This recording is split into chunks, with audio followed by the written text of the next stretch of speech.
Selamat siang semuanya. Pada kesempatan kali ini, kelompok kami akan membahas materi tentang rasio varians.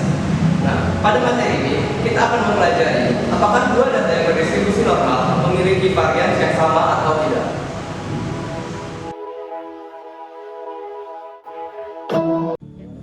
Di sini saya akan menjelaskan materi yang akan kelompok kami bawakan, yaitu tentang rasio dua varians.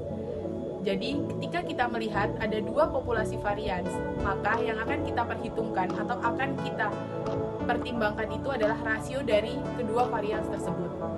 Lalu, parameter yang penting dalam perhitungan ini adalah sigma 1 kuadrat per sigma 2 kuadrat. Jadi, statistik S1 kuadrat per S2 kuadrat merupakan penduga bagi sigma 1 kuadrat per sigma 2 kuadrat. Bila sigma 1 kuadrat dan sigma 2 kuadrat keduanya merupakan ragam populasi normal, maka kita dapat membuat selang kepercayaan dengan menggunakan sebaran F atau sebaran Fisher.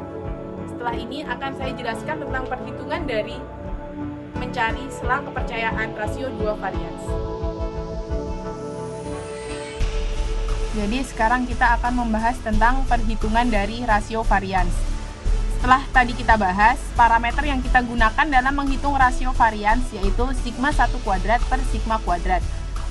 Lalu, kan telah kita ketahui bahwa rumus dari F itu sama dengan sigma 2 kuadrat dikali S1 kuadrat per sigma 1 kuadrat dikali S2 kuadrat.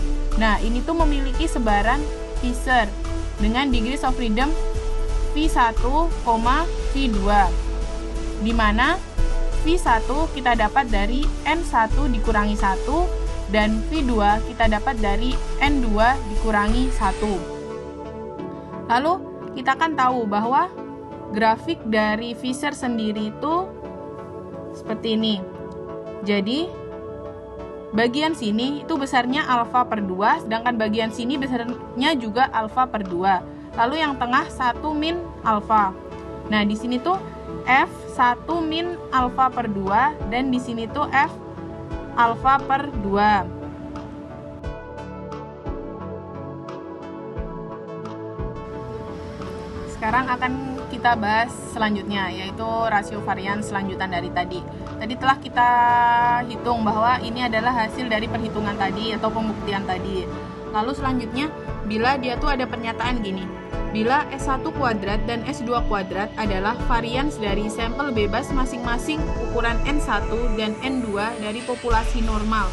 Tadi udah kita bahas di awal tadi bahwa apabila ada kata populasi normal, maka sigma 1 kuadrat per sigma 2 kuadratnya ini kita bisa cari confidence intervalnya atau selang kepercayaannya, yaitu rumus dari selang kepercayaan rasio varians S1 kuadrat per S2 kuadrat dikali 1 per F alfa per 2 dengan degrees of freedom V1, V2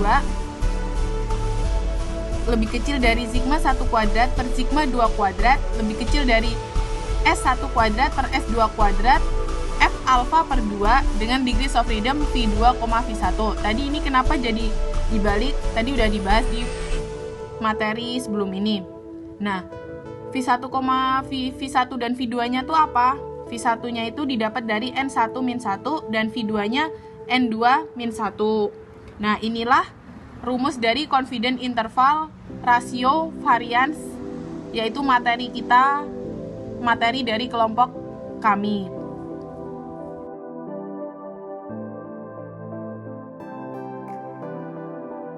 Baiklah, kita beralih ke materi selanjutnya, yaitu contoh soal uji rasio dua varians.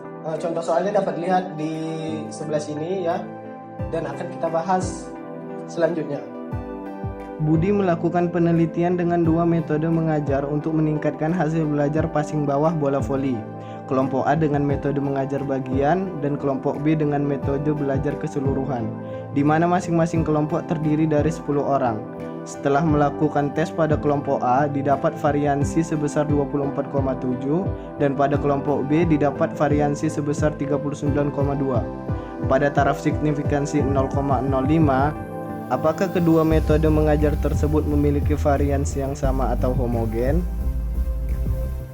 Untuk pengerjaan soal ini, tahap pertama adalah penentuan hipotesis. Hipotesis awal dari soal di atas adalah bahwa variansi keduanya sama, sedangkan hipotesis alternatifnya adalah bahwa variansi keduanya tidak sama. Setelah menentukan hipotesis awal dan hipotesis alternatifnya, tahapan selanjutnya adalah melakukan uji perbandingan Fisher, yaitu dengan cara membandingkan varians yang lebih besar dengan varians yang lebih kecil antar kelompok yang sedang diteliti. Setelah dibandingkan, maka didapatkan hasil sebesar 1,59. Selanjutnya, untuk mencari nilai F-table, kita dapat melihat tabel Fisher dengan parameter tingkat signifikansi sebesar 0,05 dan derajat bebas 1 dan 2 yang didapat dari jumlah sampel dikurangi 1. Maka didapatkan nilai F-table sebesar 3,18.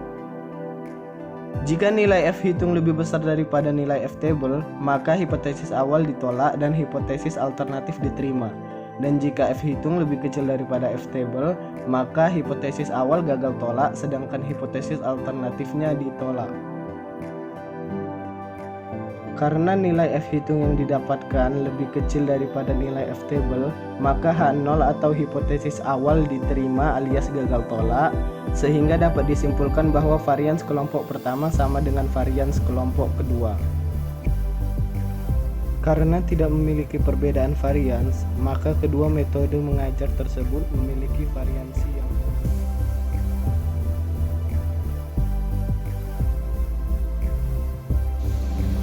Contoh soal selanjutnya adalah suatu percobaan dilakukan untuk mengetahui baterai mana yang memiliki daya tahan lebih lama. Misalkan terdapat 13 baterai A dan 11 baterai B. Dalam percobaan tersebut didapatkan hasil bahwa rata-rata ketahanan baterai A 49 hari dengan simpangan baku 4 dan baterai B 36 hari dengan simpangan baku 6. Buatlah selang kepercayaan 90% untuk rasio antara varians baterai A dan varians baterai B. Untuk menyelesaikan soal yang tadi, pertama-tama kita tulis apa saja yang diketahui dari soal. Pada baterai A, jumlah sampelnya 13 dengan rata-rata ketahanannya adalah 49 hari dan simpangan bakunya 4. Selanjutnya pada baterai B, jumlah sampelnya adalah 11 dengan rata-rata ketahanan. Selanjutnya kita cari masing-masing varians dari baterai A dan baterai B. Untuk baterai A, variansnya adalah 16 dan baterai B variansnya adalah 36. Setelah itu kita cari derajat bebasnya untuk F-tabel. V1-nya adalah jumlah sampel baterai A dikurangi 1, yaitu 12, dan V2-nya yaitu jumlah sampel baterai B dikurangi 1 adalah 10. Lalu kita cari F-tabelnya dengan melihat pada tabel Fisher. Dengan alfa per 2 0,05, derajat bebasnya 12 dan 10, maka F-tabelnya adalah 2,91. Dan dengan alfa per 2 0,05 serta derajat bebasnya 10 dan 12, maka F-tabelnya adalah 2,75. Setelah diketahui semua nilai, maka kita masukkan masing-masing nilainya pada persamaan rasio 2 varians, sehingga nantinya didapatkan hasil varians 1 per varians 2 berada di antara 0,15 dan 1,22. Interpretasi untuk jawaban tersebut adalah dengan asumsi populasi berdistribusi normal dan tingkat kepercayaan 90%, diyakini nilai rasio varians populasi baterai A terhadap baterai B berada di antara 0,15 hingga 1,22. Karena interval tersebut memuat nilai 1, maka bisa jadi tidak terdapat perbedaan antara varians populasi baterai A dengan populasi baterai B, atau populasi baterai A dan populasi baterai B adalah homogen. Nah, sekian penjelasan yang dapat diberikan oleh kelompok kami. Semoga dengan menonton video ini, teman-teman dapat memahami materi tentang rasio varians dengan baik.